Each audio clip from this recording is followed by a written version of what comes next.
The battle for dominance in the smartphone world is one that's been raging for a few years.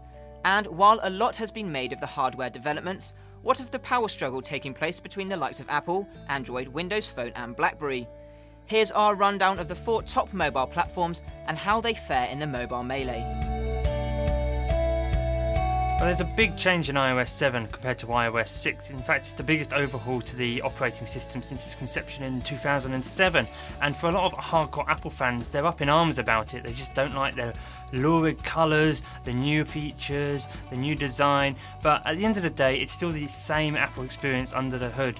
And in a few months' time, they'll forget all about iOS 6 and they'll be singing the praises of iOS 7. It's very much a design upgrade, so you've got the flattening of the apps, but also you've got things like Control Center, which really give a pervasive action that you can really control the device from anywhere in the phone, which makes a real big difference when you're fighting something like Android, which has already given this kind of functionality for years. One of the big issues people have with iOS is its locked-down nature. Apple likes to keep control of everything on its systems, from the apps it has in its App Store to even the keyboard you use to type on. Now, if it wants to tempt people away from Android, maybe it needs to open up a little. Even having the ability to change the keyboard to a third-party offering may convince people to make the jump to iOS. Well, if you look at the evolution of Android, from version 1 to version 4.2, it's leaps and bounds different. I mean, the whole layout is different. You basically just got the same thing in terms of icons and widgets, and that's it. On top of that, everything is different. The font is redesigned, the layout is much more improved, it's very fast, it's very slick. The big thing which makes Android stand out is its openness. Apple is very locked down, and in a way Windows Phone and BlackBerry also are. It's the most open of the major platforms, and that really attracts people to it as they can really make it a personal experience. So you can have stock Android, and obviously a lot of consumers like that. Then you can have different options that help you define your own smartphone brand. So Samsung has done it very well with TouchWiz.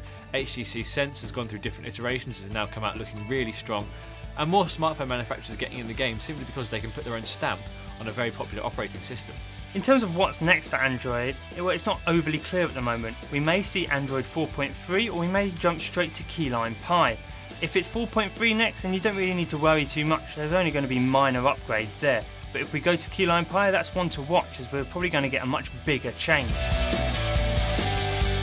Windows Phone 8 is not one that you should forget really. Android and iOS may be stealing the headlines, but it doesn't mean that Microsoft has done a bad thing with its offering. Windows Phone is an interesting operating system. It's been around for quite a few years now, and yet it's still not really got the traction that Microsoft probably would have hoped for in the market.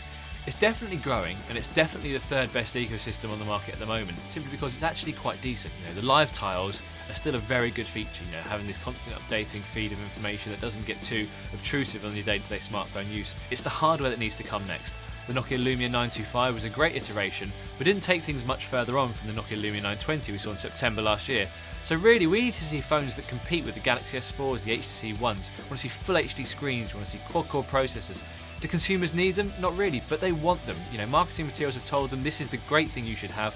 If they see their friend with an Android phone that's just more powerful and often a bit cheaper, they might think, well, why is my Windows Phone this? I know I can do all these things, but I want it to be as powerful and to run as quickly and as smoothly. And that's what Windows Phone needs. It needs the great hardware, and it needs it at a price that people can afford.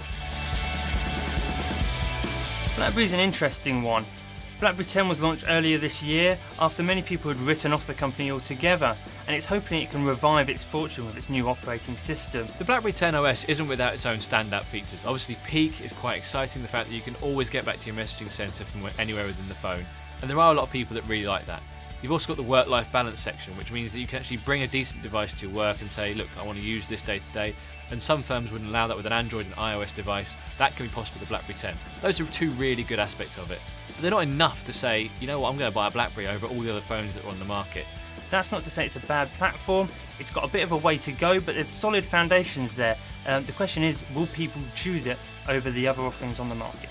It needs to get a stunning web browser, or it needs to make a camera operating system that is just so good that everyone wants to get to it straight away. Or just make it so the home screens aren't just so bland. I mean, they are just, again, rows and rows of icons. That's the problem. We've just seen the same thing over and over again from different manufacturers. And while the likes of Nokia with Windows Phone are really starting to innovate in certain areas, we need more from BlackBerry.